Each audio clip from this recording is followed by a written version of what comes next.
এবার নাট্যজগতের ইতিহাস বদলে দেবে আরশ খান। ছোট পর্দার জনপ্রিয় অভিনেতা আরশ খান, যার নাটক মানে হাজারো ছেলে মেয়ের ইমোশন।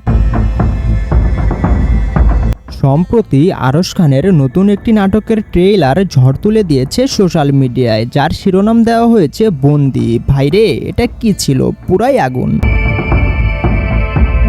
অনেক সুন্দরভাবে রিপ্রেজেন্ট করা হয়েছে এই ট্রেলারটা। 1 মিনিট 38 সেকেন্ডের ট্রেলারটা দেখলে সিনেমাটিক ভাইব পাবেন, এটা কনফার্ম। এই নাটকটিতে দেখা যাবে ইমোশন, আবেগ ও ভালোবাসার একটি গল্প, এবং আরশ খানের বিপরীতে নায়িকা হিসেবে দেখা যাবে জনপ্রিয় অভিনেত্রী প্রিয়ন্তী উর্বিকে। এবং এই নাটকটি পরিচালনা করবেন বাংলাদেশের জনপ্রিয় নির্মাতা মিকসেতু মিঠু, যারা হাজারো মানসম্মত নাটক রয়েছে। এবং এই নাটকটি মুক্তি পাবে 17 অক্টোবরে। এবং এই নাটকটি হতে পারে আরশ খানের ক্যারিয়ারের ওয়ান অফ দ্য বেস্ট নাটক। তো আপনার কাছে কি মনে হয়, কেমন হবে আরশ খানের আপকামিং বন্দি নাটকটি? অবশ্যই কমেন্ট করে জানাবেন। আর নতুন নতুন আপডেট পেতে আমাদের চ্যানেলটি সাবস্ক্রাইব করে আমাদের পাশেই থাকবেন। সকলেই ভালো থাকবেন, সুস্থ থাকবেন। আল্লাহ হাফেজ।